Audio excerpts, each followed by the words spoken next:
सच्चिदानन्दरूपाय विश्वोत्पत्त्यादिहेतवे तापत्रयविनाशाय श्रीकृष्णाय वयं नमः। रूपपाहतालोचनी सुख जहाली ओ साजनी, तोहा विठ्ठल बरवा तोहा माधव बरवा।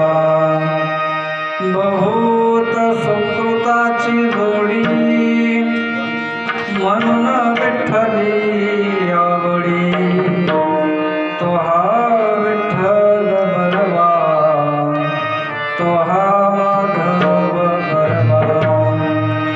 सर्व सुखाचे आगार बाप रखुमा देवीवर, तोहा विठ्ठल बरवा तोहा माधव बरवा। विठ्ठल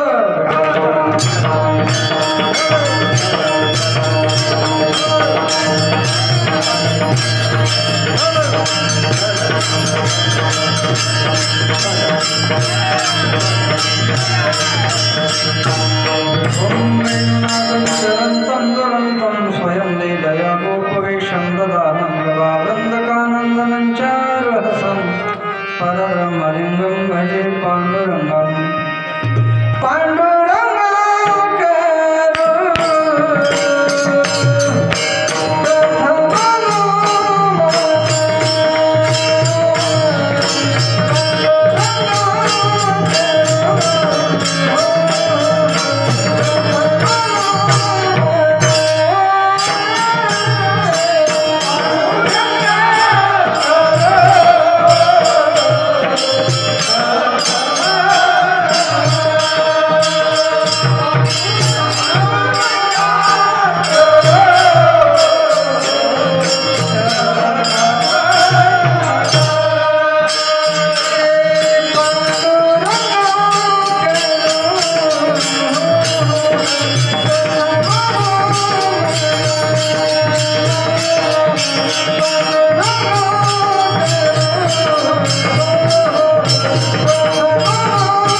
सिंहासनस्थं पदं भोजति जस्फुरविप्रदेशं विधीन्द्रादिदेवै सदा स्तूयमानं समाधिस्थमूर्तिं भजे ज्ञानदेवं।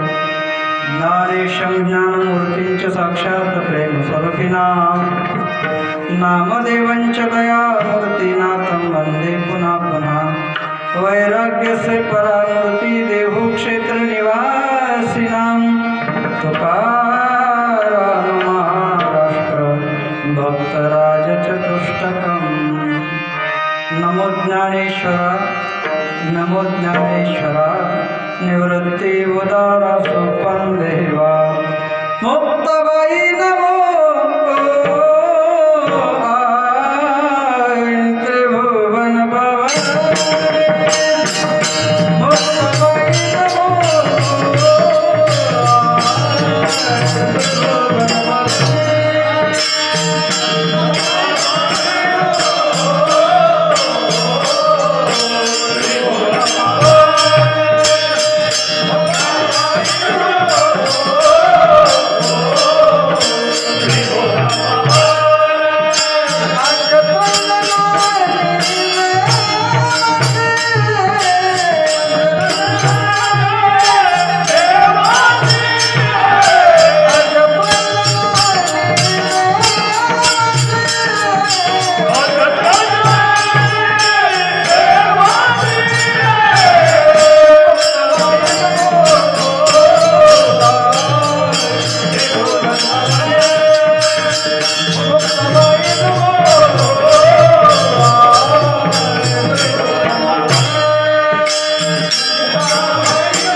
ओम नमो जी आद्या वेद प्रतिपाद्या जय जय सुसंविद्यात्मरूपा देवा तुझे गणेशो सकलारतमती प्रकाशो मने निवृत्तीचा स्वधारा गौरी जयांचे केलिया स्मरण होय सकळ विद्यांचे अधिकरण तेची वंदू श्रीचरण श्री गुरूंचे ते नमस्कारोनी आता रूप पाहता लोचनी सुख जहाले ओ साजनी तो हा विठ्ठल बरबा तो हा माधव बरबा मस्तक हे पाया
या नगरीमध्ये अखंड हरिनाम सप्ताह आणि या सप्ताहातील आजची पहिल्याच दिवसाची सेवा पुष्पयोग माझ्याकडं अचानक आले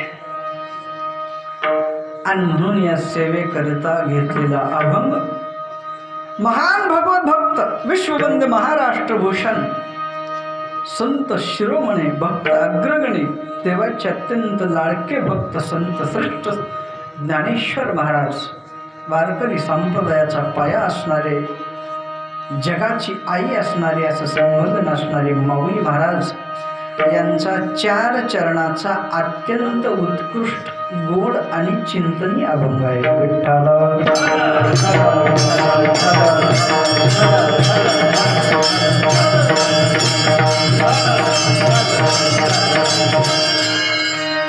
या अभंगाच्या माध्यमामधून ज्ञानेश्वर महाराज तुम्हाला सांगतात की आपणाला सुख कधी मिळेल, सुखाची अनुभूती त्यांना आली आहे। एरवी आपल्या जीवनामध्ये सुख कधी मिळेल या गोष्टीची चर्चा अभंगामधून करतायत। भगवंताचं रूप पाहता क्षणी सुखाची अनुभूती, कारण इतका परमात्मा सुख रूपात्मक आहे। त्याचं रूप पाहिल्यानंतर सुख, त्याचे गुण ऐकल्यानंतर कानाला सुख, त्याची वारी करताना पायाला सुख, त्याच्या नावानं टाळी वाजवताना हाताला सुख, त्याचं नाम घेताना जिभेला सुख, चंद्रभागेमध्ये स्नान करताना शरीराला सुख। परमात्म्याच्या संबंधाने तुम्ही काही करा, परमात्म्याच्या संबंधानं त्याला शिव्या द्या, पण त्यालाच द्या, त्याचं नाव घेऊन द्या। बघा, संत जनाबाई सुद्धा देवाला शिव्या देतात आणि देव हसतोय, म्हणजे भक्ताच्या शिव्या सुद्धा देवाला गोड वाटतात। तुझी रान रणकी झाली, सावित्री चुडाली आली, हे का नाही? अंगणामध्ये समोर येऊन शिव्या देण्याचं धाडस जनाबाई करतात। पण त्याच्या संबंधाने मग त्यालाही आनंद आणि तुम्हालाही पुन्हा आनंद देतो. का? परमात्मा सच्चिदानंद आहे.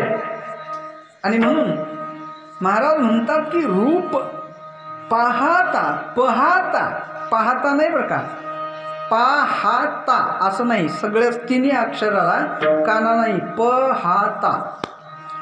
अभंग प्रत्येकाच्या पाठातला आहे, पण अपरिचित अभंग नाही, प्रत्येकाला पाठ अभंग आहे. आणि हा अभंग प्रत्येकाला जे पारमार्थिक नाही त्यांना सुद्धा पाठ असण्याची दाट शक्यता. कारण हा अभंग किती वेळा होतो सप्ताहामध्ये बघा तुम्ही, प्रत्येक वेळा. कारण या अभंगानं सुरुवातच असते महाराज, कीर्तनाची सुरुवात असते याच अभंगानं, जागराची सुरुवात असते याच अभंगानं. म्हणून प्रत्येकाला पाठ झालाय, पण तो कानपाठ झालाय. खरा पाठ कुठं आहे? अभंग कसा आहे? रूप असा आहे, दीर्घ उच्चार करावा लागतो. रूप असं नाही, रूप पाहता नाही, पाहता नाही, पाहता. लोचनी डोळे, लोचनी नेत्र वेगळे, नयन वेगळे, डोळा वेगळा आहे, पण इथं लोचन शब्द घातलाय, लोचन. रूप पाहता लोचनी. परिणाम सुख, क नाही ख, सुख झाले नाही बरं का. शब्दशः चालीमध्ये सुद्धा आपण म्हणताना झाले म्हणतो, पण जहाले किंवा झाले प्राप्त झाले म्हणल्यानंतर संपलं. माणसं म्हणलं का चहा झाला? हो झाला म्हणजे मग आता काय आणायचा? स्वयंपाक झाला मग खायचं काय? झाला म्हणलं की संपलं, झाला तयार. जहाला रूप पाहता लोचनी सुख, सुख जहाले. हो नाही ओ साजनी.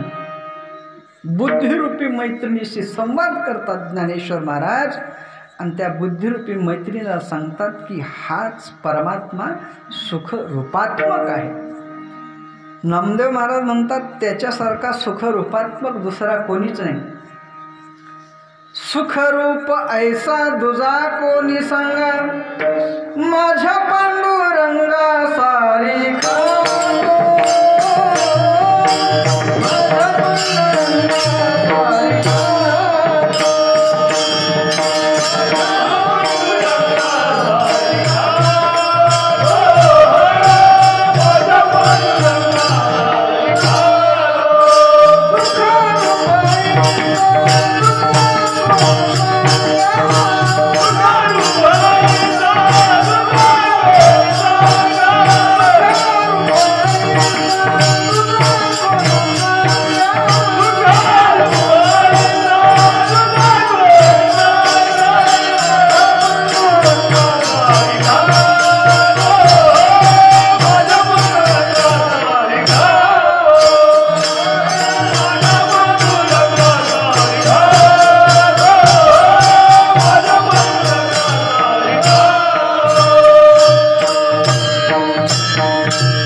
सुखरूप ऐसा दुजा कोण सांगा, माझ्या पांडुरंगा सारी खातो.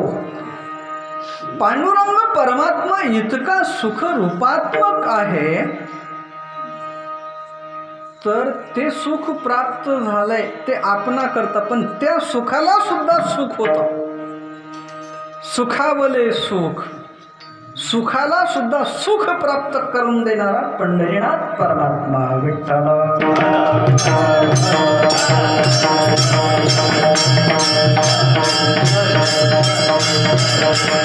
पाहता श्रीमुख सुखावले सुख, डोळियाची भूक नवले माझ्या. महाराज म्हणतात देवाला बघितलं तुम्हाला तर सुख होईल हो, पण तुम्हाला देवाला बघून जे सुख प्राप्त झालंय त्या सुखाला सुद्धा मूर्तिमंत सुख प्राप्त होते. हो, मूर्तिमंत सुखाची अनुभूती घ्यायची असेल तर सुखाला सुद्धा सुख व्हावं लागतं. तुम्हाला होऊन उपयोग नाही, पण त्या सुखाला सुद्धा ते सुख वाटायला पाहिजे. आणि असा परमात्मा अनुभूती देतो. कोण? तोहा विठ्ठल बरवा, तोहा माधव बरवा. महाराज म्हणतात तो आणि हा, तोच हा आणि हाच तो. एखाद्या वेळेस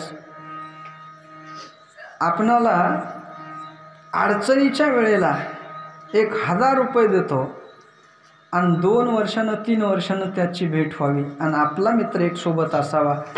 अरे अरे, तुम्हाला अडचणीच्या वेळेस यांनी मदत केली, हेच का ते? हो हो, तेच. हे मागचे हेच, आता आहे तेच मागचे. दूरदर्शक सर्वनाम तो आणि हा, तो, ती, ते. आणि जवळ असेल तर हा, ही, हे. हे व्याकरण आहे बरं का. आता ही व्याकरणाची वेळ नाही. कशाचे? कीर्तनाची. नाही तर काय, एका ठिकाणी असंच मी म्हणलं, ही आता व्याकरणाची वेळ नाही. मग कशाची आहे? ते म्हणले शिकरणाची आहे.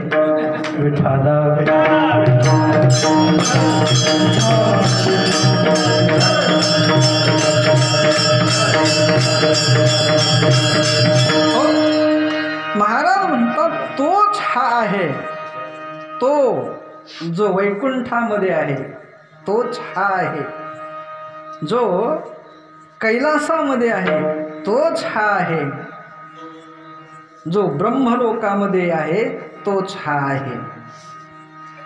आता मी तुम्हाला सांगितलं वैकुंठ, कैलास, ब्रह्मलोक. तुम्ही म्हणाल अहो वैकुंठामध्ये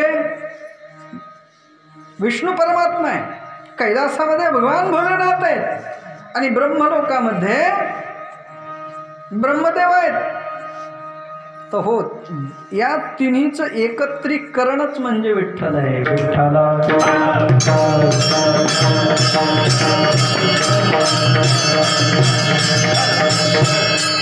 पुरावा देतो.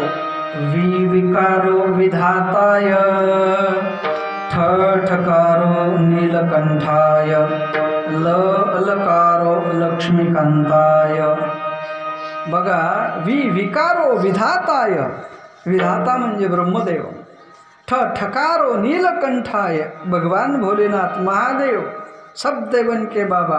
आणि लकारो लक्ष्मीकांताय. तिन्ही अक्षर एका एका देवाचं सूचित करतात आपणाला. आणि म्हणून तिन्ही देवाचं एकत्रीकरण म्हणजेच विठ्ठल आहे बरं का. तो हा विठ्ठल बरवा. तो बरा का हे पुढं सांगतो. तो हा माधव बरवा. बघा, माधव, मा म्हणजे लक्ष्मी, आणि धव म्हणजे धनाची प्राप्ती करून देणार. लक्ष्मीच त्याची पत्नी लक्ष्मी आहे आणि प्रत्येक भक्ताला देण्याचा प्रयत्न तो करतो. लक्ष्मी एका प्रकारची नाही. धान्य लक्ष्मी, अन्नधान्य लक्ष्मी म्हणतो आपण. धनसंपदी द्रव्य आहे ते लक्ष्मी आहे. नोटा हे लक्ष्मी आहे. आपलं जमीन असेल ती लक्ष्मी आहे. आपल्या घरी पशु असतील त्याही लक्ष्मी स्वरूपामध्ये आहे. आपलं आरोग्य हे सुद्धा आपले लक्ष्मी. चांगलं आरोग्य असावं, भरपूर आयुष्य असावं आणि त्या आयुष्यामध्ये परमात्मा प्राप्त करून घेण्याचा प्रयत्न करावा. पण बरेच लोक इकडंच रममान होतात. तुमच्या प्रारब्धामध्ये जेवढा असेल तेवढं तुम्हाला मिळणारच आहे. समय से पहले और किस्मत से ज़्यादा किसी को कुछ नहीं मिलता. पण इतर रममान व्हायचे नाही. देव बघत असतो हे याच्या पलीकडे येतात का. आणि जो परमात्म्यापर्यंत पोचला त्याला खऱ्या सुखाची प्राप्ती होते. विठ्ठल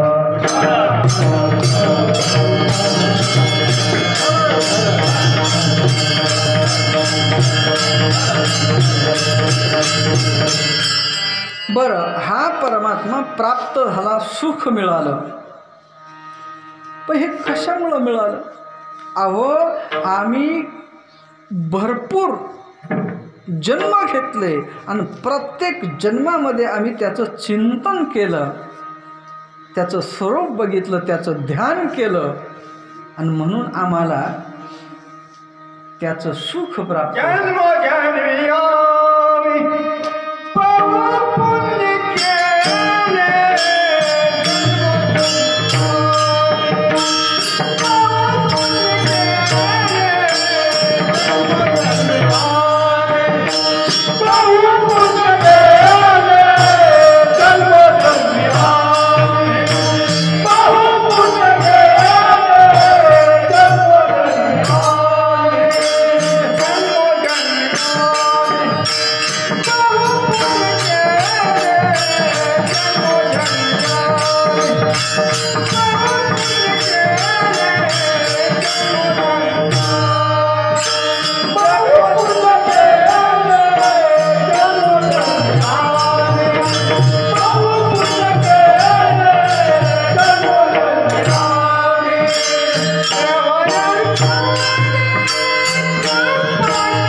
नामदेवरायांचं प्रमाण आहे. नामदेव महाराज म्हणतात, अहो याच्यासाठी काय आम्ही साधं कष्ट केलंय का?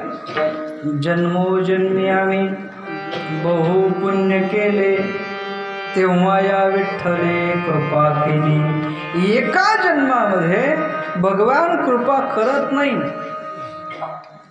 नारद महर्षी भागवतामध्ये व्यास महर्षींना स्वतःचा परिचय करून देताना सांगतात की ज्या वेळेस मी साधूंची सेवा केली आणि साधूंनी सांगितलं एक दिवस परमात्मा तुम्हाला भेट देईल, आणि मग सहज मी एका जंगलामध्ये गेलो, देवाच्या ध्यान केलं, चिंतन केलं, आणि असा निळसर लख्ख असा प्रकाश दिसला, आणि त्या प्रकाशामध्ये बाळकृष्ण दिसले मला आणि बोलायला लागले. बोलले, मीही ऐकलं, आणि इतकं सुंदर परमात्मा दिसत होता, त्याला जाऊन मिठी मारावी तेवढ्या वेळेमध्ये ते अदृश्य झाले. आणि मग आकाशवाणी झाली आणि सांगितलं, दर्शन या जन्मात नाही तुम्हाला, पुढच्या जन्मामध्ये तुम्हाला मी दर्शन देणार आहे. सहजासहजी देव मिळत नाही महाराज.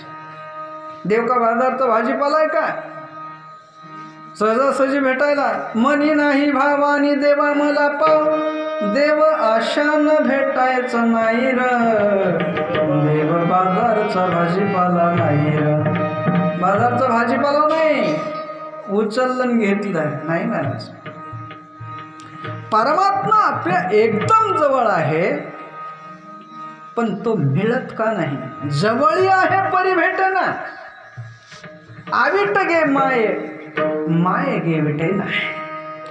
आविट परमात्मा आहे, पण तुमचं चित्त प्रपंचापासून विटावं लागतं, मग ते आविट परमात्मा चिंतन आपण आपल्या जवळ ठेवावं लागतं. इकडं विटल्याशिवाय आविट परमात्मा हातामध्ये नाही येत. विठ्ठला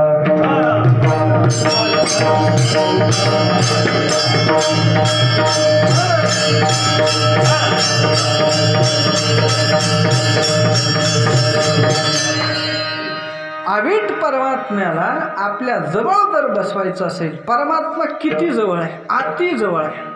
अहो, हातातला आवळा घ्यावा असा परमात्मा आहे. पण अति जवळची वस्तू दिसत नाही. डोळ्यातलं काजळ डोळ्याला दिसत नाही. किती जवळ असतो डोळ्याच्या, पण ते डोळ्यातलं काजळ डोळ्याला दिसत नाही, प्रतिबंध आहे. बरं, इथून लातूर दिसत नाही, मग दिसत नाही म्हणजे नाहीच का? काही माणसं म्हणतात की दिसलं तर मानू. मग आता मानणार का? नाही. लातूर, पुणे मानणार का? नाही. दिल्ली मानणार का? नाही. किती लांब आहे तरी मानावं लागतंय. मग ते दिसलं तर मानू, तो सिद्धांत कुठं ठेवायचा महाराज? मानलाच पाहिजे. इथून फक्त दूर आहे म्हणून दिसत नाही. जेवढा परमात्मा आपल्या जवळ आहे तेवढाच परमात्मा दूर आहे. विठ्ठल.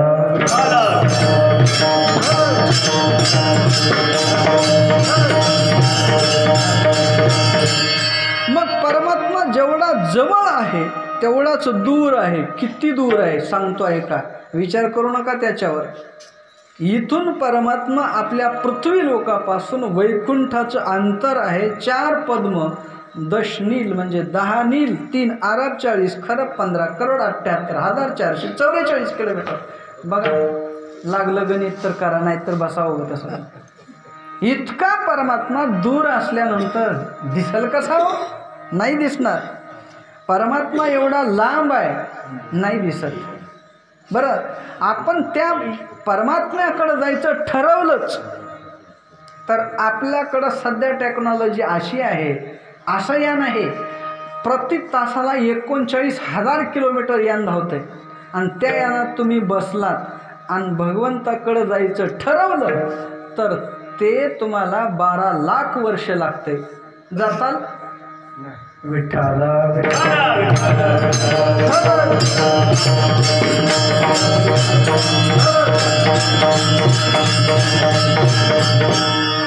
आणि म्हणून परमात्मा लांब आहे म्हणून आपणाला दिसत नाही.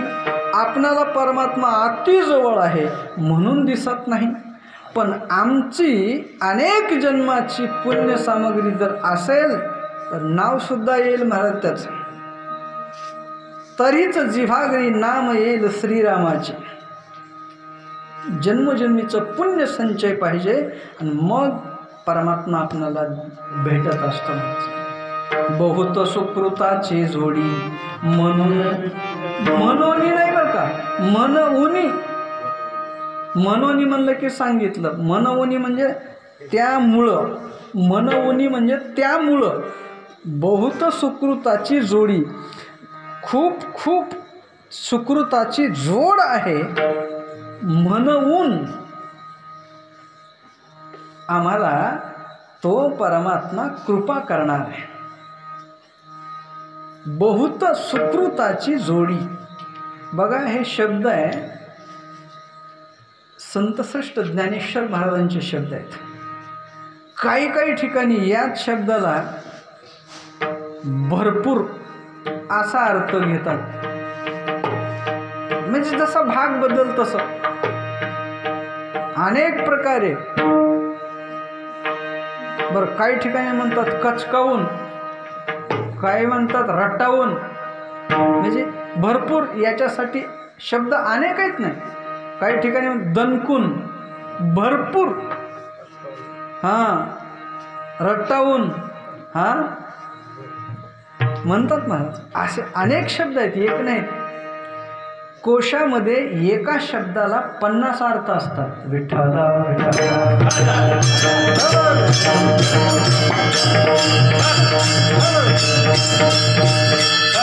खूप पुष्कळ, भरपूर, अमाप. इतकं आम्ही चिंतन केलं. आमच्या सुकृताची जोड आहे म्हणून आमच्यावर तो परमात्मा कृपा करतो आणि आम्हाला तो आवडतो.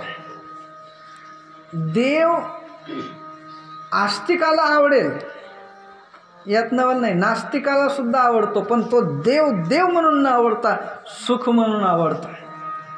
आणि सुख आणि देव हे वेगळं नाहीच आहे ना. सुख म्हणजेच देव आहे आणि देव म्हणजेच सुख आहे. सुख वेगळं नाही आणि देव वेगळं नाही. माणसं म्हणतात रात्रच्या कीर्तनामध्ये काय रंग आला, मी म्हणतो रंग नाही, पांडुरंग आला, विठ्ठला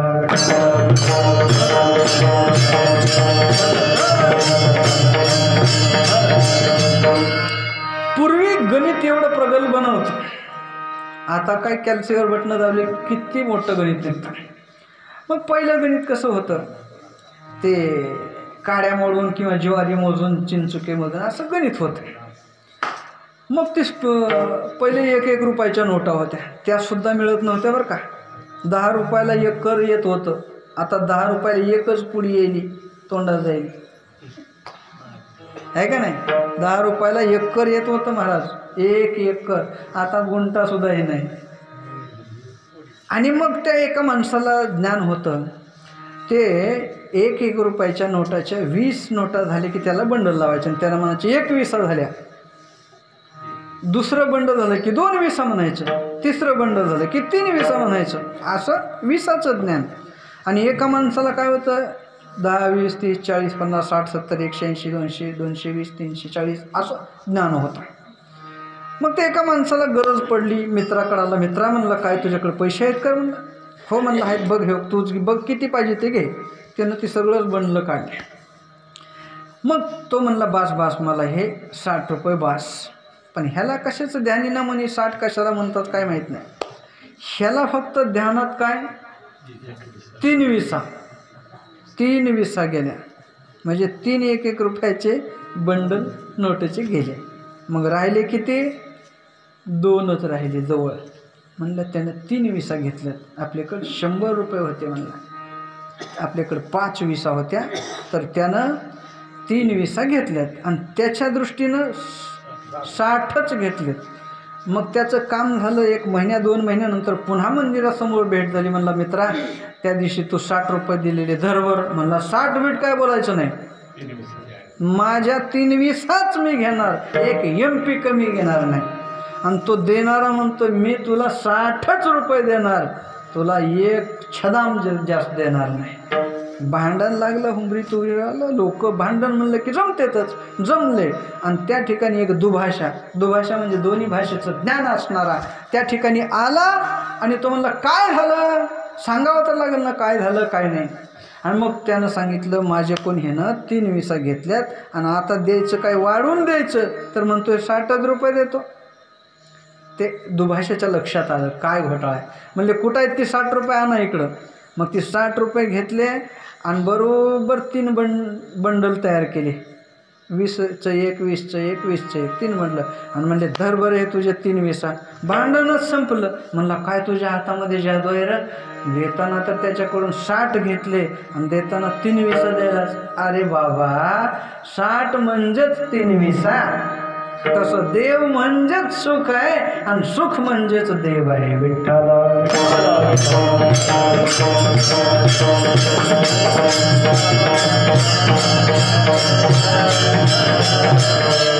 आणि हे एक सुख नाही, सगळ्या सुखाचं साठवून एका ठिकाणी आहे. सगळ्या मंगलाचा साठा एका ठिकाणी आहे, मंगळाचा मंगळ साठा. तसं सर्व सुखाचं आगर आगर आगर म्हणजे साठवण्याची जागा. यष्टीचं आगर म्हणजे यष्ट्या साठवायचं ठिकाण, तसं सुख साठवण्याचं ठिकाण म्हणजेच देव. सर्व सुखाचे आगर, सुख साठवण्याचं ठिकाण महाराज सांगतात. सर्व सुखाचे आगर बाप रखुमा देवीवर. परमात्मा त्याच्याकडे सगळे सुख साठवलेले आहेत महाराज. तुका म्हणे काही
तुका म्हणे काही न मागे आणि का तुझे पायी सुख सर्व आहे.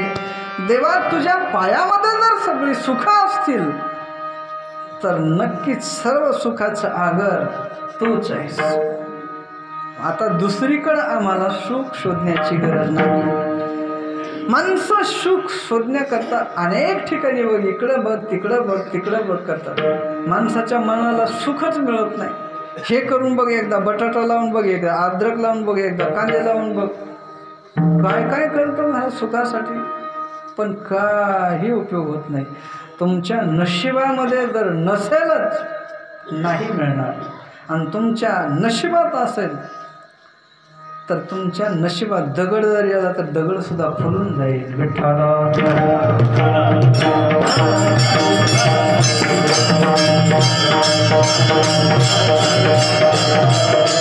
तेरे भाग में पत्थर है तो पत्थर ही खिल जाएगा, अशी अवस्था होते महाराज. आणि म्हणून प्रत्येकाच्या जीवनामध्ये प्रत्येकाला सुख पाहिजे.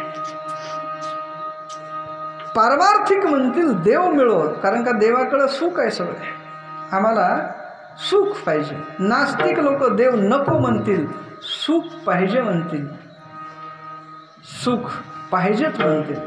पण प्रत्येकाचं मागणं एकच असतं.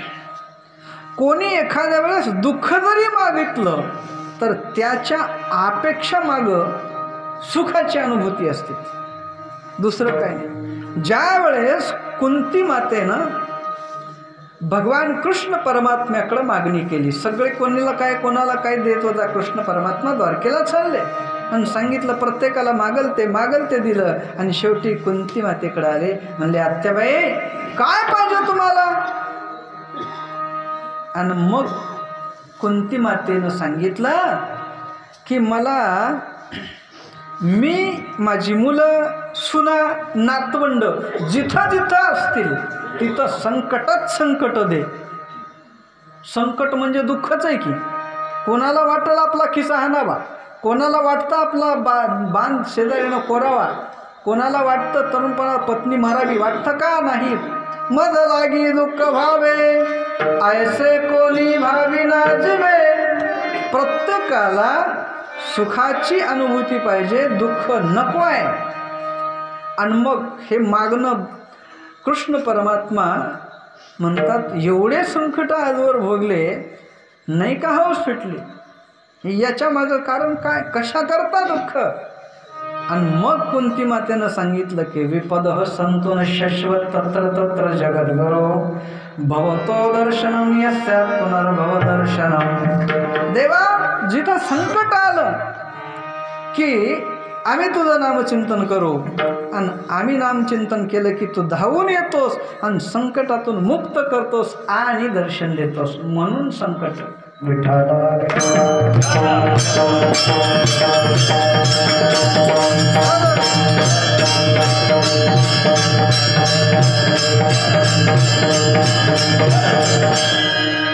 बघा त्या भागवतामध्ये रणतीन कुंतीचं झालं, रंतीदेव राजाचं आहे का, राजा रंतीदेव सगळं राज्य ऐश्वर्य दान देऊन टाकलं आणि आपले मुलं सुना नातवंड घेऊन जंगलामध्ये गेले आणि भगवत चिंतन करू लागले. आणि मग त्या ठिकाणी त्यांनी उपवास कोणता, अयाचित व्रत धारण केला. अयाचित म्हणजे कोणाकडेही याचना करायची नाही, कोणी मनानं काही दिलं तर तेवढंच खायचं आणि उपवासी राहायचं. 42 दिवस झाला महाराज, 42 दिवस झालं कोणी काही दिलं नाही. जंगलात कोण जायलंय. आता याची व्रत आळंदी पंढरीमध्ये चालू आहे, पण ते सकाळी सकाळी भेट झाली मित्राला म्हणतात आज आमचं आयाची व्रत आहे बरं का. मग ती सांगायची कशाला वेळ येते, ते घेऊनच जाते त्याला काहीतरी सफरचंद केळी साबुदाणाची खिचडी घेऊनच जाते. ते म्हणल्यानंतर अयाचित व्रतच बघा, याचना न करता उपवास करणं.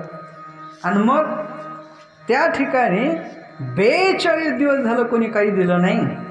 42 दिवसाच्या नंतर एका पारमार्थिक जाणकाराने खीरपुरी तळलेले पदार्थ आणि थोडं पाणी घेऊन गेलं. आणि म्हणले घ्या.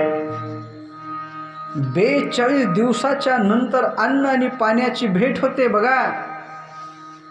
आणि एक अतिथी आला. महाराज, आहे का कोणी घरामध्ये? देईल का कोणी 2 घास? राजा रंतीदेवाने आपलं पात्र उचललं आणि त्या अतिथाला दिलं. तोपर्यंत या बाकीच्यानी थोडं थोडं थोडं थोडं काढून एक पात्र तयार केलं. बसले आणि पाणी फिरवून अन्नम ब्रह्मा हे म्हणलं की लगेच दुसरा अतिथ 30 श्लोक पूर्ण व्हायच्या अगोदर तर दुसरा अतिथ हजर.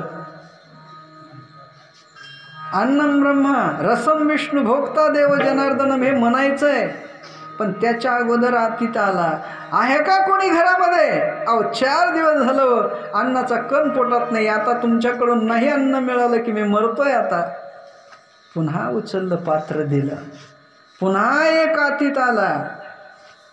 भोक्ता देवो जनार्दनम अहम ज्ञात्वा यद ज्ञात्वा अन्नदोषो न लिप्यते हे म्हटलं आणि पुंडलिक वर करून हे गजर करून पाणी फिरून असा घास घेणार ते आलं, देऊन टाकलं महाराज.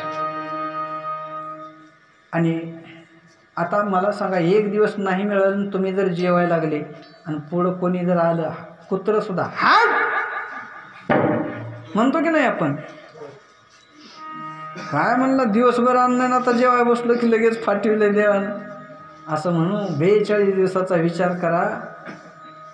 आणि ते आल्यानंतर दिलं आणि देवाचे आभार म्हणले. देवा, 42 दिवसाच्या नंतर आज कुणीतरी जाणकाराने हे दिलंय, न याचना करता मी स्वीकारलंय. मी याचना केली नाही कुणाकडे म्हणून स्वीकारलंय.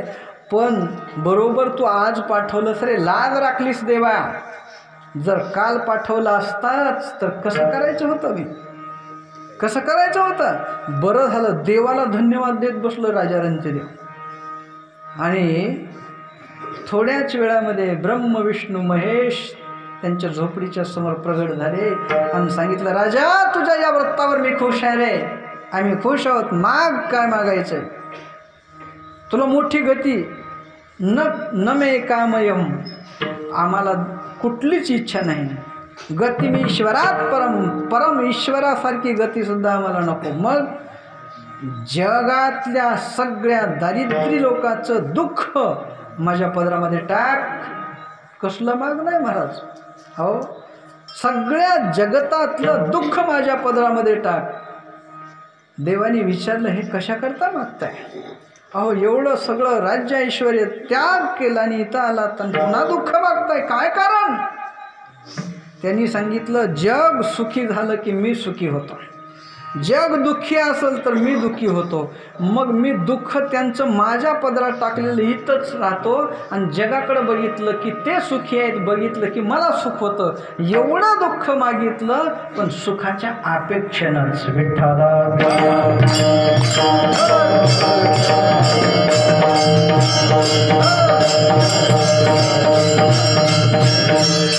म्हणजे याचा अर्थ एवढाच आहे की प्रत्येकाला सुखाची अनुभूती पाहिजे, प्रत्येकाला सुख हवं आहे. बरं, प्रत्येकाला सुखच का हवं आहे? तर आपलं मूळ ईश्वरी अंश सुखरूपात्मक आहे महाराज. म्हणून प्रत्येकाला सुख पाहिजे. कारण आपली धाव मूळ तत्वाकडे आकर्षली जाते. समुद्रातलं पाणी बघा, समुद्रातलं पाणी बाष्पीभवन झालं, वाफेचे ढग तयार झाले आणि ढग मग वाऱ्यानं हालू लागले. थंडगार वारा खालून लागला, जमिनीला असं काही पर्वताला, डोंगराला, झाड्याला ती हवा आडली की त्या ठिकाणी धो धो धो धो पाऊस होतो. काल भरपूर पाऊस झाला, अर्धा पाऊण तास. इकडे होता का? इतका पाऊस होता महाराज, भरपूर. आणि मग भरपूर पाऊस झाला, छोटे छोटे नदी नाले ओहोळ मोठ्या नद्याला. ते कुठं जातं पाणी? पाणी तिकडं जातं महाराज, जिथून आलं तिकडं. धाव असते पाण्याची, धाव जिथून आलंय तिथं. तसं आपण ममेवांशे जीवलोके जीवभूत सनातन. मग मला सांगा, आपण देवाचे ईश्वरी अंश आहोत आणि म्हणून आपण देवाकडे जाण्याचा प्रयत्न करतोय. देव सुखरूपात्मक आहे म्हणून प्रत्येकाला सुखाची अपेक्षा आहे. मूळ ही चक्र चालूच असतं महाराज, चक्र हे फिरतं चालूच आहे. बघा एक सांगतो, सफरचंदमध्ये काय असतं? व्हिटॅमिन आली की शक्ती येते, शक्ती आली की काम करतो, काम आलं की पैसा येतो, पैसा आलं की लग्न होतं, लग्न आलं की बायको येते, बायको आली की टेन्शन येतं, भांडणं होतं, बायको आली की भांडणं होतात, भांडण आलं की टेन्शन येतं, टेन्शन आलं की आजार येतो, आजार आलं की दवाखान्यात जावं लागतं, दवाखान्यात आलं की बघायला लोक सफरचंद घेऊन येते. हे मूळ स्वरूपाकडे धाव असते महाराज. दुसरं सांगतो बघा, औरत डरती है काकरोच से, काकरोच डरता है चूहे से, चूहा डरता है बिल्ली से, बिल्ली डरती है कुत्ते से, कुत्ता डरता है आदमी से, आदमी डरता है औरत से, कुत्ते से काय को डरता है? कुत्ते को लाठी मारता है. हाँ, कुत्ता डरता है आदमी से, आदमी डरता है औरत से, औरत डरते काकरोच से. विठ्ठला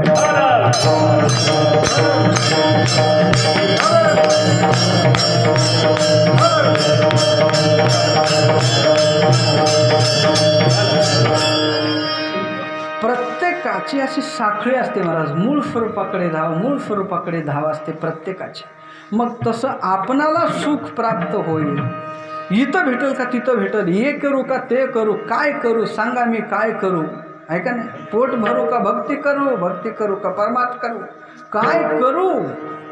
पोट भरून भक्ती करायची, आधी पोटोबा मग विठोबा, अशी अवस्था. पण पाहिजे महाराज, भगवंताबद्दल प्रेम पाहिजे, तरच तो आपलं सुख आपणाला देतो. नाहीतर सुख तो सहजासहजी कोणाला देत नाही. माणसाला काय प्रेम सुख पाहिजे. प्रेम सुख देई, समाधान त्याच्याशिवाय नाहीच. आणि तेवढंच मागायचं देवाला, प्रेमातलं सुख दे. गात जागा प्रेम मागा विठ्ठला. प्रत्येकाला वाटतं असं केल्यानंतर सुख मिळेल, असं केल्यानंतर, हे काम केल्यानंतर सुख मिळेल. पण सुख सहजासहजी इथं मिळत नाही. का? तर इथं मृत्यू लोक आहे महाराज. इथं दुःख बांधवडी आहे हा संसार. सुखाचा विचार नाही कोठे. अहो सुख तर नाहीच आहे, पण सुखाचा विचार सुद्धा या भूतलावर नाही. सुखाचा विचार सुद्धा नाही महाराज. आता उगा कल्पना करा, आता आमदारकीला मी उभा राहायचे जर म्हणलं तुम्हाला, तर तुम्ही काय म्हणा, काय महाराज कशाला जायचं तिकडं, क्षेत्र कशाला बदलायचंय? बरं ते तिकीट मिळणं बी अवघड असतं. मला मिळेल का? नाही. बरं समजा मिळालं तर गावातलं सुद्धा मतदान सगळं मला पडेल का? बहुमत नाही. बरं मी निवडून येईल का? नाही. कारण निवडून येण्यासाठी जे लागतं ते माझ्याकडं नाही, हे तुम्हाला बी माहीत आहे का नाही? ते नाही. बरं ठीक आहे, पण मी आमदार झाल्यानंतर काय करू शकतो याचा विचार करू शकतो का नाही? हां, मी म्हणाल तर म्हणेल का नाही, मला आमदार झाल्यासारखं असं म्हणेल का नाही? आहे का नाही? म्हणेल का नाही सांगा? आमदार होणार नाही, पण आमदार झाल्यानंतर काय करू शकतो याचा विचार मी करू शकतोय का नाही? आमदार झाल्यानंतर सगळ्याला समान शिक्षा, समान आरोग्य, सगळ्या प्रत्येक शेतकऱ्यांना जमीन मोजून देईन का? भांडणं होऊ नये म्हणून. बरं, प्रत्येक शेतकऱ्याला तार कंपाऊंड करून देईन. कशा करता? डुकरं येऊ नये म्हणून. हे विचार करू शकतो की नाही? पण इथं सुखाचा विचार सुद्धा नाही. इतकं मोठं दुःख. अहो या संसारामध्ये किती दुःख आहे. तुम्ही एखाद्या मोठ्या दगडाजवळ जर या संसारातलं दुःख जर सांगू लागलो तर दगडाचे ते 2 तुकडे होते. मला जेवढं दुःख आहे या संसारामध्ये, सगळ्या लोकांचं अश्रू पुसणारं देव सुदामाची दरिद्रावस्था पाहून देव रडला. हो, एवढं दुःख या संसारामध्ये.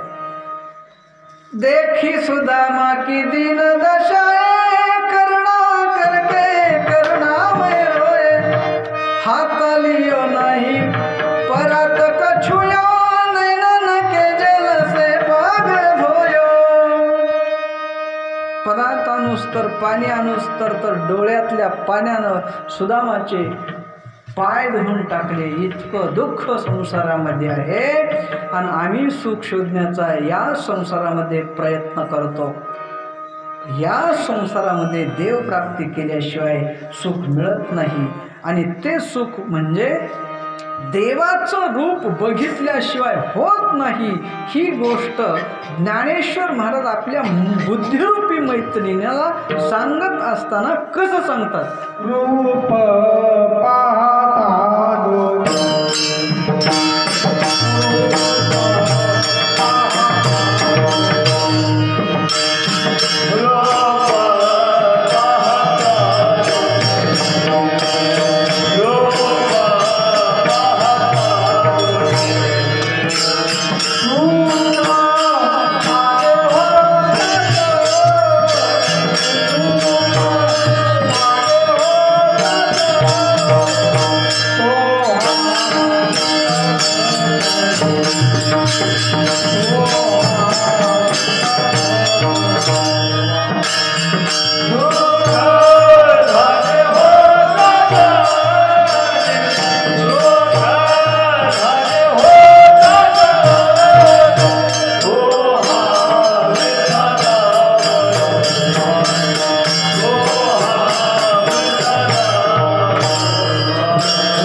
चरणातून महाराज सांगतात, रूप पाहता लोचनी सुख जहाले ओ साजनी. बुद्धिरूपी मैत्रिणीला सखीला सांगत असताना संत श्रेष्ठ ज्ञानेश्वर महाराज सांगतात की परमात्म्याची रूप बघितलं तत्क्षणी अनुभूती आहे सुखाची. ज्या क्षणी तुम्ही देवाचं रूप पाहताल त्याच क्षणी सुखाची अनुभूती आहे. 36 तास असू द्या तुम्ही बारीला, पण देवाच्या जवळ गेल्यानंतर सुखाची अनुभूती आहे. तिथं काही आठवत नाही महाराज. आठव गेले भावा भाव झाला स्वयमेव पांडुरंग. हे का नाही? तिथं काहीच आठवत नाही महाराज. आणि आपण 36 तास उभं राहून आपले पाय दुखत होते. देवाला बघितल्या बघितल्या भाग गेला सीन गेला, ओ भाग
गेला सीन गेला. सगळा आनंद झाला. आता भाग गेलाय, सीन गेलाय. का? आम्ही देवाचं रूप पाहिले. देवाला बघितलं की दृष्टीच माघारी जायला तयार नाही. तुझं पाहता सामोरी दृष्टी न फिरे माघारी. आवड हे रूप गोजिरे सगुण पाहता लोचन सुखावले. आता दृष्टीपुढे आयसा चितूर आहे जो मी तुझं पाहे हो देवा तुला मी बघल तवा तू असाच समोर राहा. हो असाच समोर राहा. एवढं रूपामध्ये ताकद आहे महाराज. देवाचं रूप पाहिलं की आपण काय बोलतोय काय करतोय याचा सुद्धा विसर पडतो. हो आपण काय करतोय याचा सुद्धा विसर पडतो. बघा रामचंद्र प्रभूचं स्वरूप पाहण्याकरता राम सेतूवरून जात असताना 18 पद्मवानर होते. आणि मग काय तेवढ्या छोट्याशा पुलावरून जात असताना काय ते आता वानर म्हणजे धडाडाडा जाणार. मग ती रस्ता कमी पडायला आणि समुद्रातल्या माशांना कळालं बघा ही चान्स आहे एवढाच. रामप्रभू येत आहेत. कसले आहेत रामप्रभू बघायला पाहिजे. आणि मग मोठमोठे मासेवर यायचे दोन्हीकडून. आणि मग ती मोठे मोठे यष्टी एवढाली मासे असे येऊन वरी उभारले का वानर त्याच्यावरून उड्या मारून टन टन टन टन पुढे जायचे. आणि ते मासे तसंच देवाला बघत बसायचे. आपण देवाला बघितलं की आपण काय बोलतो हे सुद्धा कळत नाही. रामचंद्र प्रभूंनी ती दगडाची बाई केली हे ऐकलं आणि त्या काळी बरेच साधू जमले. म्हणले आता रामप्रभू यायलेत लंकेहून. मग आपण काय करू म्हणले आपणाला बी एक एक बाई बघून घेऊ म्हणले त्या दगडाची. मग ज्यांना पातळ पाहिजे त्यांनी पातळ चिपळी घेऊन खांद्यावर, ज्यांना जाड पाहिजे त्यांनी असं बरी मोठी शिळी घेऊन असं जसं ज्यांना पाहिजे तसे दगड खांद्यावर घेतले महाराज. आणि हे आले समोर. रामप्रभू येत आहेत. लक्ष्मण भैया धनुष्य बाजूला काढून असं बाण लावत आहेत. रामजी म्हणले कशा करताय. नाही म्हणले बघा ना ती कसली सैना पलीकडून काय घेऊन येले दगड. अरे थांब म्हणले ते काय करतात काय बोलतात त्याच्यावर डिपेंड आहे. म्हणले आपल्याला एवढं काय घाबरायचं कारण आहे. नाही म्हणले बघा ती दगड घेऊन आले. नाही तुम्ही असा कोणावर बी विश्वास ठेवू नका म्हणायला लागले. म्हणले नाही थांब. आणि सगळे साधू संन्यासी सगळे त्या ठिकाणी आले. आणि बोलता बोलता ते देवाचं रूप बघितलं आणि काय बोलायचं तेच विसरून गेले. अगोदर त्यांनी प्रॅक्टिस केली होती. प्रभू तुम्ही दगडाची बाई केली मग आम्हाला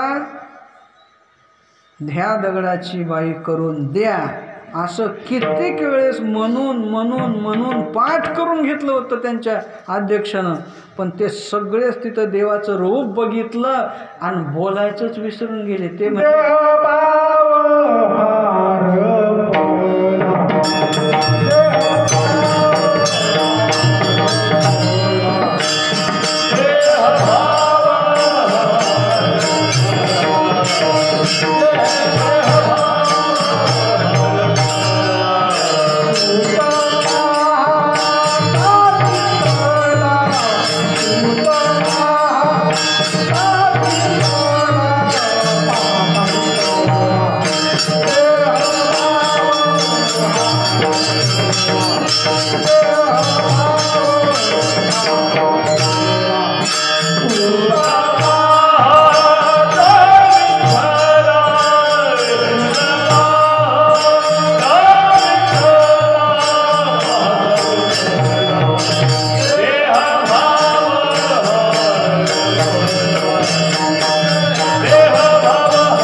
तुला पाहिलं आणि आमचा बदल झाला बुद्धीमध्ये. आम्हाला या दगडाची बायको करून दे असं म्हणायचं होतं तर हे म्हणले आम्हाला बायको करून घे. ती म्हणले आता मी एक पत्नीव्रत धारण केलंय. तुमची इच्छा इथं नाही. पुढं माझा अवतार होणार आहे त्यावेळेस पूर्ण होईल. विठ्ठला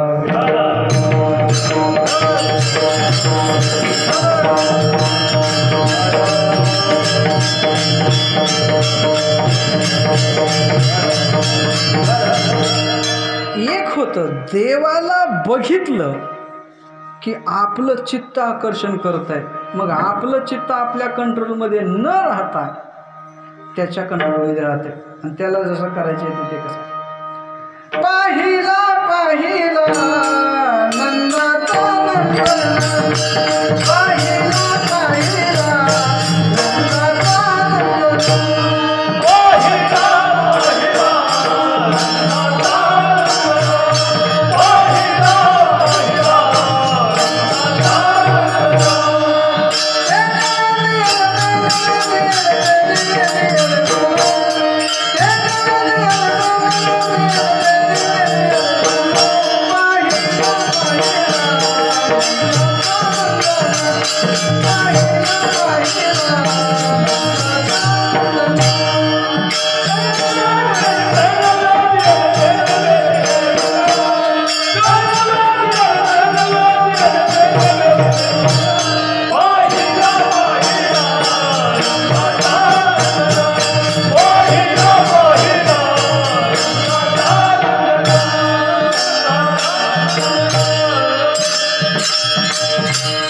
पाहिला पाहिला नंदाचा नंद, तेने वेधियले मन, मनाचं आकर्षण, आकृष्टम करोति इति कृष्ण, ज्या चित्ताचे आकर्षण करतो त्याला कृष्ण म्हणतात ना. ज्याचं मन ज्याच्यामध्ये रमतं त्याला राम म्हणतात. आपलं मन तो रमवून घेतो म्हणून आपणाला काय बोलायचे कळत नाही मला देवाजवळ. हो, काय आपणाला बोलायचे ते कळतच नाही महाराज. कुंभकर्ण इंद्रासन मागायला लागले होते ब्रह्मदेवाला, पण तिथं सरस्वती माता जिभेवर बसली आणि निद्रासन मागितलं. इंद्रासनच्या जागेवर निंद्रासन मागितलं. असं परमात्म्याला पाहिलं आणि सुखामध्ये आपण काय बोलतो याचाही विसर पडतो. एकदा गोकुळामध्ये पूर्वी असं प्रत्येकाच्या घरी काळी पेटे हे नव्हते. काय असायचं, इस्तू आणलेला पुरून ठेवावं लागत होता, नाहीतर मग ते गारगोटीनं तर चकमक होतं. आता काय नाही, काडी वडली की आगच लागली. काड्या करणारे माणसं आहेत, आग लावणारे बी माणसं आहेत, भरपूर आहेत.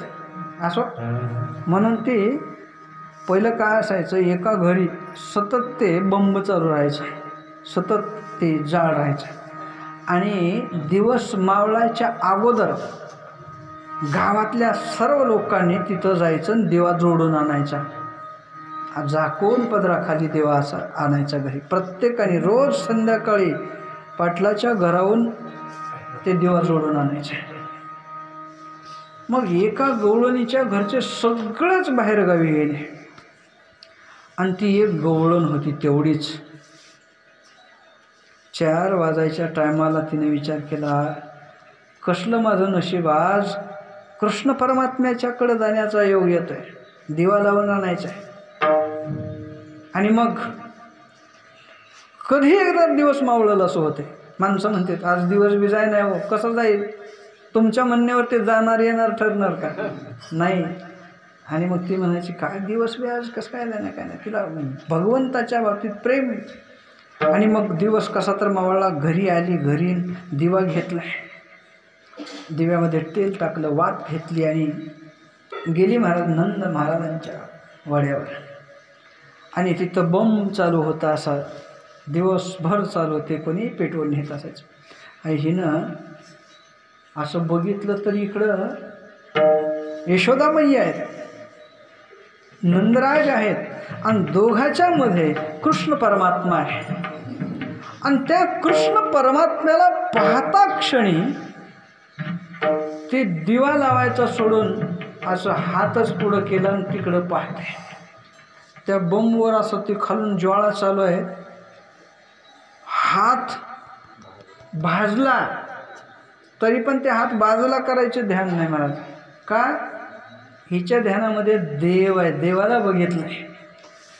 बघा, जोपर्यंत आपलं चित्त देवाशी एकरूप होत नाही तोपर्यंत आपला देह कुठे आहे असो ऐसा कोठे आठवची नाही, देहीच विदेही भोगुदशा.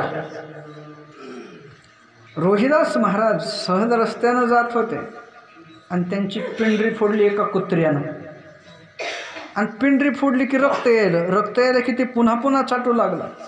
मांस बाहेर येत होतं, ओढत होतं, पुन्हा रक्ताच्या लालसेनं पुन्हा पुन्हा ओढत होतं. लोक म्हणले, अहो महाराज तुम्ही एवढं करा काय? अहो त्या कुत्र्याला हार तरी म्हणा. ते म्हणले काय झाले? अहो काय झाले म्हणजे काय विचारता, तुमची पिंडरी फोडून काढली. ते म्हणले हमें क्या करना है, कुत्ता जाने चमड़ी जाने, हमें क्या करना है, हम तो भगवान में रमाते रहते हैं, हम भगवान में रममान करते हैं. बघा, एकदा का देवाचं स्वरूप आपल्या ध्यानामध्ये आलं, आपण काय खातो आणि कासया संगाते कैसे हे लागत नेनो मुखी. कडू भोपळ्याची भाजी तुकाराम महाराजाला खाऊ घातली, पण मिठ्या देऊन खाल्ले महाराज, पोट भर खाल्लं. काय? अहो त्यांची जीभ खात होती, हात घास बोडत होते, दात चावत होते, हे सगळ्याचं काम करत होते. आणि यांचं मन देवाकडं होतं म्हणून ही चव लागत नाही. राम रसाची या चवी आन रस रुचती केवी विठ्ठला.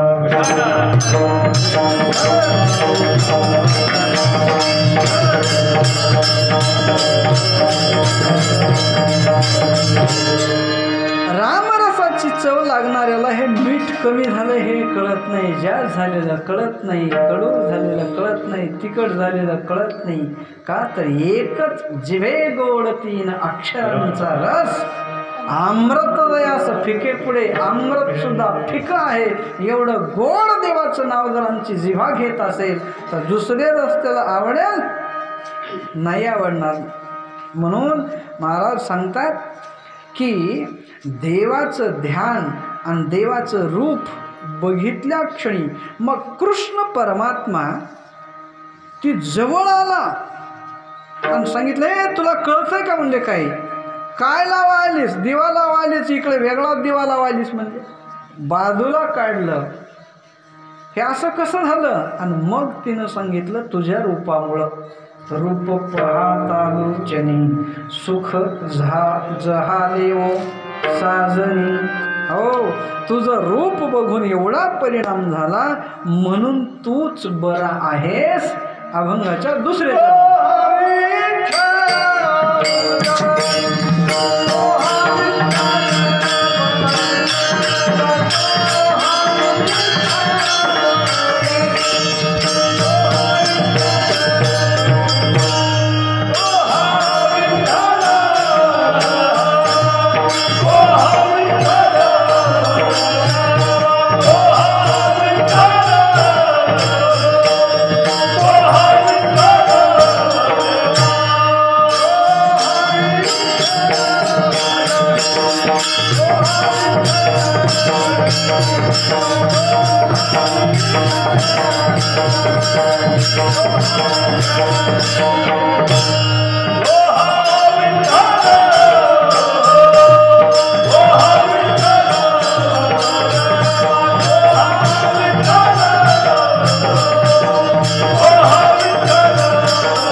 अभंगाच्या दुसऱ्या चरणात माऊली सांगतात की तो हा विठ्ठल बरवा, तो हा माधव बरवा, बरवा बर का, बरवा बरवा केशवराज गरुड वाहन चतुर्भुज, ठीक आहे, तोच आहे राम बरवा, माधव बरवा, गोविंद बरवा, बरवा बरवा आहे तो बरा आहे का, तो हा विठ्ठल, विठ्ठल ल ऋती देणे. बघा विठ्ठल या शब्दाचा अर्थच असा आहे, विदा ज्ञानेन ठान शून्यान लाती गृणाती विठ्ठल, ज्ञानात शून्यातल्या शून्यातल्या शून्य असलेल्या अज्ञानांचा सुद्धा स्वीकार करतो तो विठ्ठल आहे. पुंडलिकानं सांगितलंय, देवा इथं मूर्ख येतील, इथं पापी येतील, कसलेही येतील त्यांचा उद्धार कर, मूढ पापी जैसे तैसे उतरी कासे लावून, हो कसेही येतील, काय सुद्धा त्यांना आट लावू नको, बिना आटीचं त्यांचा उद्धार कर. वारकरी असतील त्यांना मोक्ष देण्याचं काम कर, पंढरीचे वारकरी ते अधिकारी मोक्षाचे, हो जन्यजनक भाव आणि प्राप्य प्रापक भाव. प्रापक आहेत वारकरी आणि प्राप्य आहे मोक्ष विठ्ठला.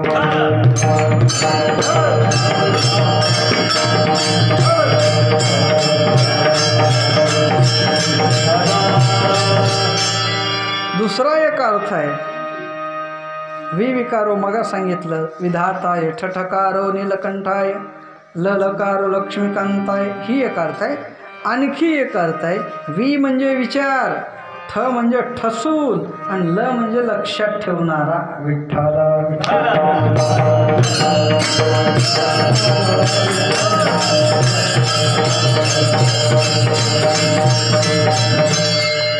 तो बरा का आहे, तोच का बरवा आहे. बघा जी पूतना विष पाजण्याकरता आली तिचा सुद्धा उद्धार केला हो, म्हणून बरं आहे. आयुष्यभर राम म्हणलं नाही, अंतकाळाच्या वेळेला राम म्हणलं प्राण जाणं त्याचा सुद्धा उद्धार आहे. अंतकाळी ज्याच्या नाम आले मुखा, तुका म्हणे सुखा पार नाही. अंतकाळाच्या वेळेला जर त्याचं नाव आलं तर त्यालाही गती चांगली देतो, म्हणून तो बरा आहे. 100 शिव्या शिशुपाळानं देवाला दिल्या, पण शिव्या खाऊन सुद्धा त्याचा उद्धार करून दिलाच महाराज. हो भक्ताला जवळ हात कुरवाळून त्याला मोक्ष देतो आणि दैत्याला मारून मोक्ष देतो. बघा लंकेमध्ये युद्ध झालं, सगळं झालं, रावणाला मारून टाकलं आणि शेवटी मग काही सैनिकांना सांगितलं, अंगद आहे, बिभीषण आहे, सुग्रीव आहे, यांना सगळ्यांना बोलावलं आणि सांगितलं काय करा, पलीकडे जे आहेत काय त्यांनी मला बघत बघत मोक्ष मिळवला आणि हे आपला जेवढा पक्ष आहे जे वानर मेलीत का नाही त्यांच्यावर अमृताचा पाऊस शिंपडवा, अमृताचा पाऊस झाला पाहिजे, तर अशी व्यवस्था करा. ते म्हणले का हो, नाही म्हणले जेवढे काही वानर मेलेत ते जिवंत होण्याकरता. मग तिथं सांगितलं देवा हे तुम्हाला आगाव लेकरू तेवढंच चांगलं लेकरू तेवढंच. पहिला अभंग आहे महाराजांचा गात्यामध्ये, समचरण दृष्टी विठेवरी साजिरी, हा अभंग पुसायचा का, ते म्हणले पुसू नका, फक्त ऐका माझं. हो ऐका. काय ऐकायचं म्हणले, समोरच्यांना केव्हाच मोक्ष मिळाला आहे, कारण ते समोर होते, ते समोर बघत होते असताना मला बघत बघत युद्ध करून मेलेत, त्यांना मोक्ष मिळालाच.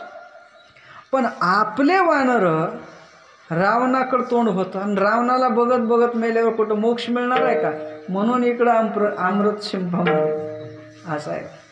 देवाला बघितलं आणि म्हणून तो देव बरा आहे. हो, तो हा विठ्ठल बरवा, तो हा माधव बरवा. लक्ष्मीचा मालक म्हणजे माधव आणि तो सुद्धा बरा आहे. का? कारण अंतिम सत्य ते ईश्वर आहे. इथं जगतामध्ये किंमत आहे पण फक्त ईश्वरामुळे आहे. बघा ऐका थोडं. एकदा संवाद आहे लक्ष्मीचा आणि विष्णू भगवंताचा. ते म्हणतात की अहो काय देवा, पृथ्वीवर तर सगळे माझ्या मागं लागलेले आहेत म्हणले, सगळे धनाच्या मागं लागलेले आहेत लोक. ते म्हणले असं कसं होईल? म्हणले बघायचं का, माझी किंमत लई आहे, बघायचं. ते म्हणले चला पृथ्वीवर. एक प्रेत यात्रा चालली होती आणि प्रेत यात्रा चालली, ती लोक चिल्लर टाकायला लागली अशी महाग. बरेच माणसं उचलायला लागले. मला नुसते 10-10चे टोकळे होते, कुठले मग उचलणार, सगळे उचलायला लागले. बघा म्हणले किती आहे का नाही माझं डिमांड, सगळं माझ्या मागं आहेत. मग विष्णू भगवान लक्ष्मी मातेला म्हणतात अगं सगळे येतात पण ते प्रेत काय यायचीत नाही. ते म्हणले प्रेत कसं यायचीन बरं? कारण का त्याच्यामध्ये आत्मा नाही, आत्मा राम नाही.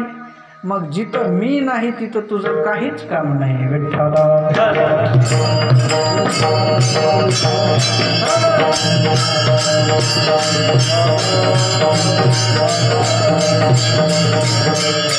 आणि म्हणून महाराज सांगतात तेच बरं आहे, तेच खरं आहे, तेच सत्य आहे.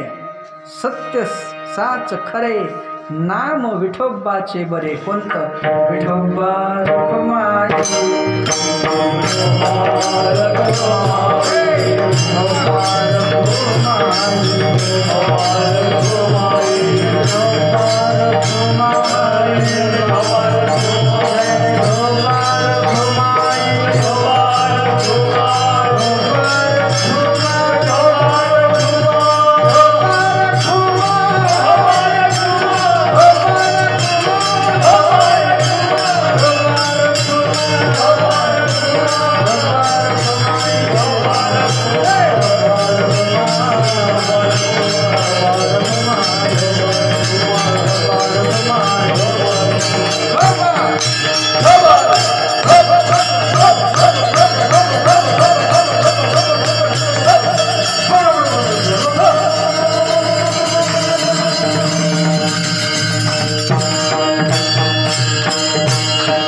सुख जहा देव साजनी.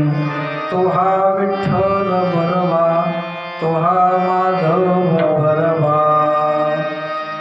हा परमात्मा बरा, त्यानं आमच्यावर कृपा किंवा आम्हाला तो का आवडतो ही गोष्ट महाराज अभंगाच्या 3ऱ्या चरणामधून सांगतात.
बहुत सुकृताची जोडी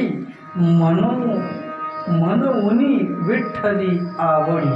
बघा, आपलं सुकृताची जर जोड असेल तरच देव आवडतो, अन्यथा देव आवडत नाही. किंवा आपलं सुकृत चांगलं असलं तरच आपण देवाला आवडतो. विठ्ठलाला आपण आवडतो कधी आपलं सुकृत चांगलं असेल. आपणाला देव कधी आवडतं तर आपलं सुकृत चांगलंच असलं पाहिजे, तर अर्थ कसाही लावा बरं का.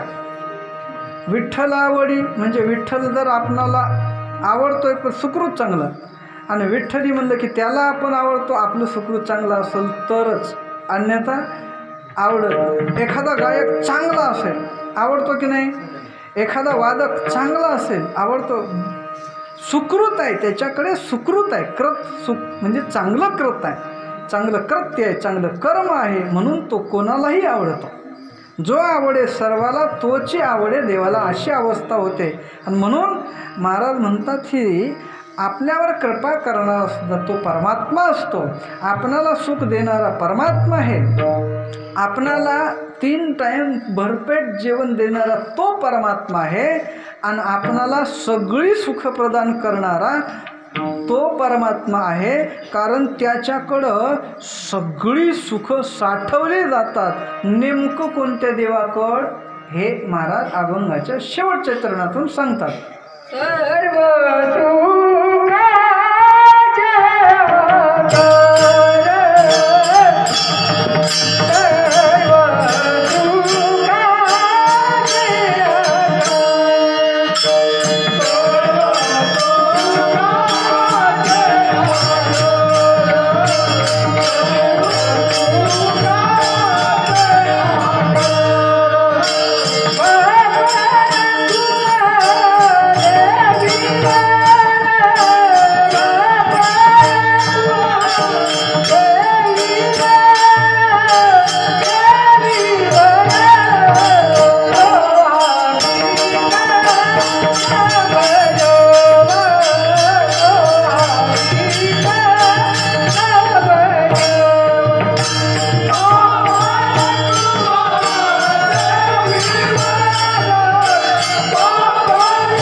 अभंगाच्या शेवटच्या चरणामधून ज्ञानेश्वर महाराज सांगतात, सर्व सुखाचे आगर बाप रखुमा देवी.